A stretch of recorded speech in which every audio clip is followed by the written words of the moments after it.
Hey guys, back on July 21st, Jason Blundell had gone to the San Diego Comic-Con to do a discussion panel to talk about this new comic book that surrounds the zombie storyline. As we all know, the zombie storyline is pretty complicated and there's a lot of unanswered questions, and he wanted a platform where he could answer those questions and like fill in all the holes. He's teamed up with Craig Houston and also Dark Horse Comics, and they're going to be the ones that are actually producing it. Jason Blundell was on a panel with other game developers that are also doing video game comics, and they were asked questions, and it was about a 45-minute panel. I've cut everything out except for the answers that Jason Blundell gave, and he does say some pretty interesting stuff. So I hope you guys enjoy this, and I'll let you guys watch it now. Talk about some really awesome video game stuff. I love it. All right, I'm Lachlan, publicist for Dark Horse, and with me today we have an amazing panel of talent on loan from a number of different studios.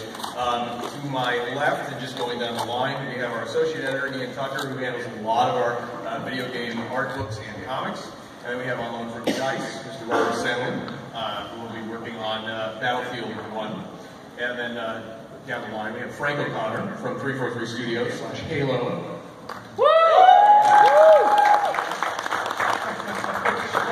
Mr. Joseph Smithy, who is on loan from Recore. Who's excited for that one?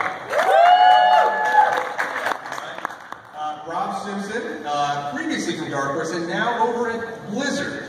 So, here to talk about and then we have Mr. John Bergam, who is Don Brown, excuse me, who is going to be discussing a number of things. We practiced that. I know, we talked about it. I can't do all names. I only bat, a few. We'll be talking about some things from BioWare, and then down on the end, we got Jason Blundell, who's going to talk about some zombie Call of Duty stuff. Yeah. All right. How did each of you get into the industry? I falsified my age and started building computers, and they let me in that way. And then I said, "Oh, can I be a programmer for you? I do programming."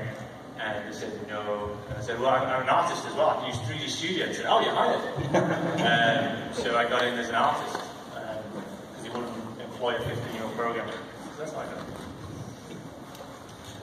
All right, I've got a hard one for you. Top 3 games of all time. Jason, let's start with you. Top 3 games.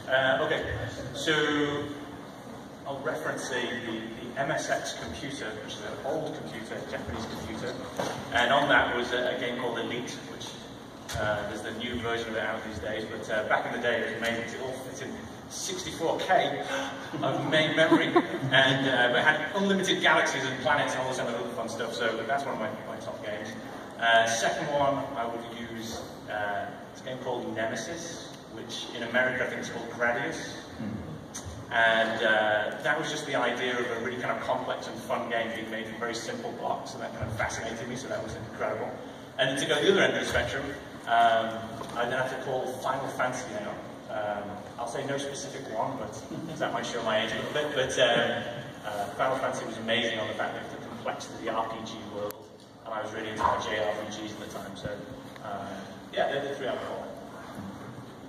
Excellent, thank you. With regard to world building, it's essential in a lot of entertainment. And we start most of our series by building a Bible.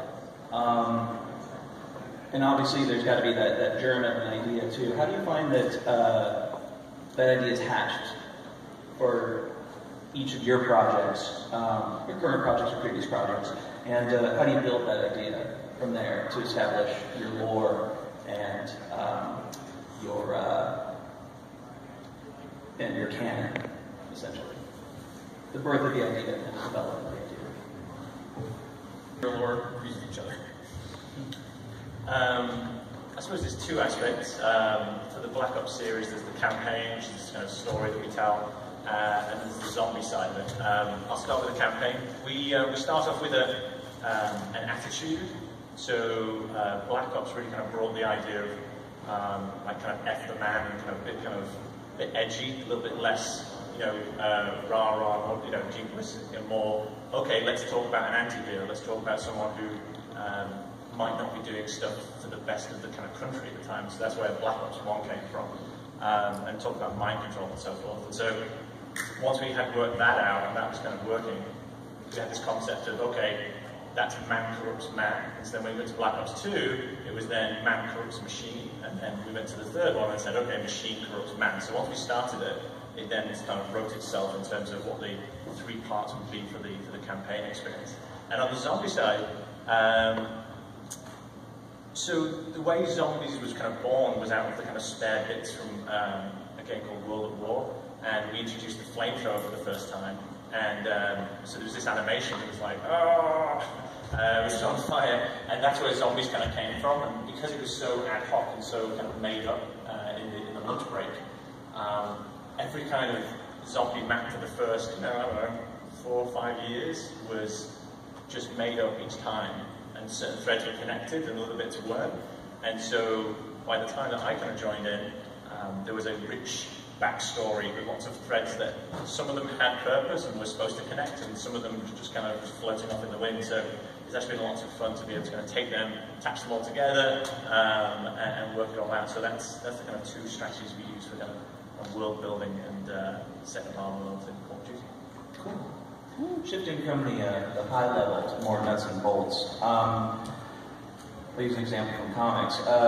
Typically scripting is handled by an individual and then realized by a penciler before the inker or the colors all start to take part. Obviously, with video games, it's usually a much broader undertaking. If you could, each of you go into the technical process that each studio uses for writing the script and then realizing that both through concept art and eventual finished game in-game assets. Jason, if we could start with you, please. That's such a mammoth question, by the way. Sure. I'll try and abbreviate it. So, Treyarch, which is where we make the Black Ops series, about 300 people in that building. All making the single product, one game. You start off with a very small group, is the way we work, and that's normally the director, myself, the lead writer, and our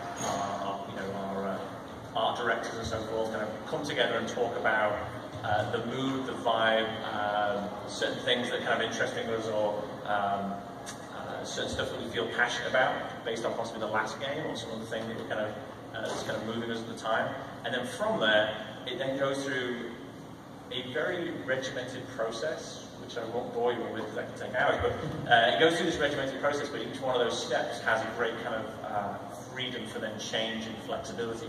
But one thing that's incredibly important to us is that Call of Duty comes out on the day every time and never misses. And hence, what we have to do is make sure that, although there's the freedom and flexibility of all these creative individuals in different disciplines to kind of move and flex and speak to each other, there's also a structured system that allows it to kind of hit on quality, on content every single time. So to go any deeper would be to kind of dominate this panel for the next couple of hours, so I'll stop there. Thank you, appreciate that. Cool. Let's talk about characters, let's get more specific.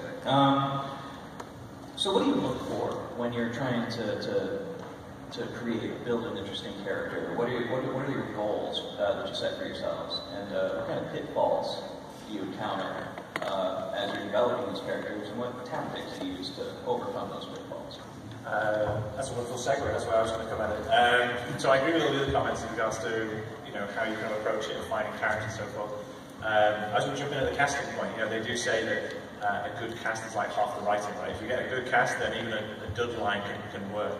And one of the kind of key things for the kind of game that I do is your ability to swear really well. So high quality profanity. If you're out there, you can swear really well. Maybe there's a future for you in VO. And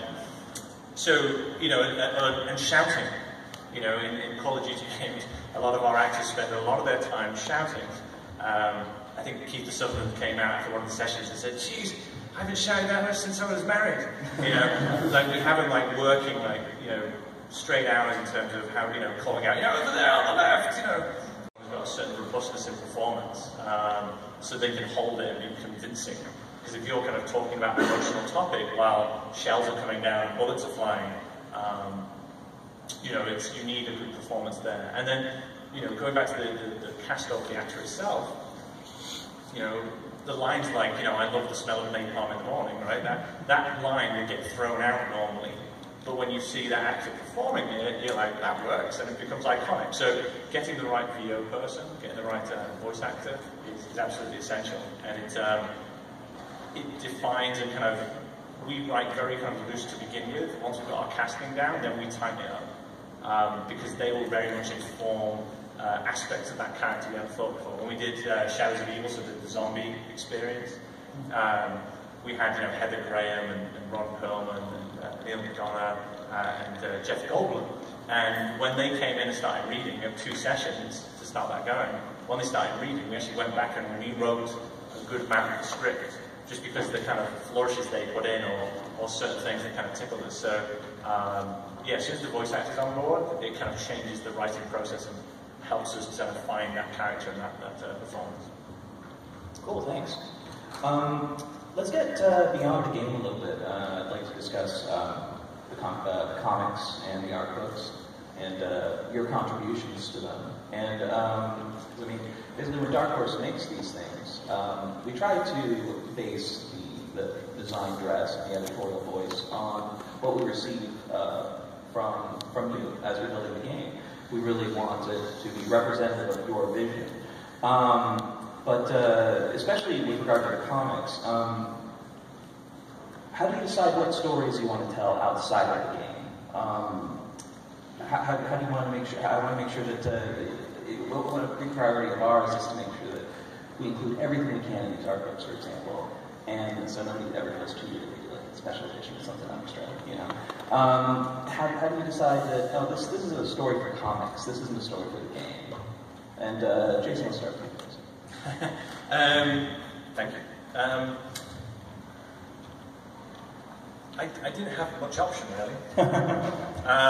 So as I was saying before, the zombie story was so big, so huge, and we were really kind of wanting to put brackets around this 8-year story that we've been telling. And there was only a finite amount of storytelling that could be done. We had 4 DLC packs, we had 2 maps you could get at launch, and then 4. And there was so much stuff to do that it was in danger of kind of toppling over the amount of VO that you have to write, or the amount of kind of story exposition. And in what is essentially a horde mode or a summer survival mode, you don't want to be so heavy, kind of hitting them every 5 seconds. So there were a lot of threads that were still out there. And so when we started talking about the comic and looking at the comic, it was like, fantastic. We can actually, a lot of the kind of holes that are open, that community are kind of very rabid when it comes to kind of getting this information. We can go to the comic, we can put that stuff in. We can hide stuff in ciphers, actually, inside the kind of panes or on the pages. We can, we've had comic book images inside the zombies mode, I'd say, for about 8 years now, just a single page for a loading screen and so forth. Those things can also appear in the comic now, but maybe the camera is slightly more panned out to now see new information that you haven't seen before. We can do those things with the comics. I can guarantee where you're looking and what's happening. Because in a game, you could be jumping up and down over in a corner, or, you know, shouting to your mum, you know, you want another, you know, pepperoni pizza or whatever's going on, right? But with a comic, I know you're going to stop and you're going to read that frame and then move on. But it allows you to kind of bury multiple layers of information into that medium. So that was the reason why we put it into the